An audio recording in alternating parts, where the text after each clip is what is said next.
If you have been following my Edgar Allan Poe series, you already know this man is no stranger to tragedy. Both of his parents died by the time he was two. He fell in love with his best friend's mother and immortalized her in a poem to Helen. By 18, he racked up an equivalent of $50,000 in gambling debt the first year at college. On a side note, Poe attended the University of Virginia, which was founded by Thomas Jefferson in 1825, 1 year before Poe enrolled.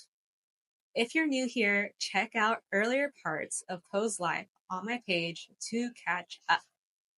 At this point in his story, Poe enlists in the army under the alias of Edgar A. Perry, claiming to be 22 when he was actually just 18. He is believed to have done this to escape his gambling debts, especially since his foster father, John Allan, refused to support him. Now, this is where things get complicated. John Allan was wealthy thanks to his successful tobacco business, but he was also frugal and believed in only funding essentials. Poe, on the other hand, expected his foster father to cover not just tuition, but books, housing, and social expenses. He felt entitled to that support. Now, let's pause and think here. Would you cover all the expenses of your child even after they racked up a massive gambling debt and blamed you for it?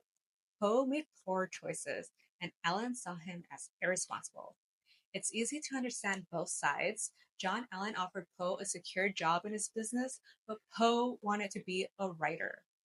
After Francis Allen's death, Poe returned to the army and writes these long emotional letters to John Allen for months.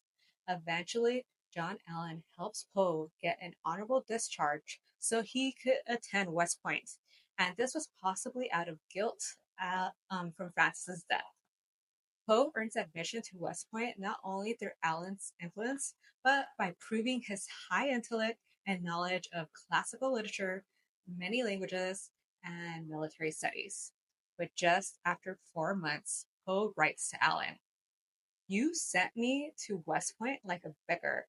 The same difficulties are threatening me as before as Charlottesville, and I must resign." Let's break that down. Poe just asks John Allen's help and turns around and blames him. He didn't really want to attend West Point. He wanted a way out of the military and to ultimately write. His letters show manipulation, blame shifting, and emotional pressure.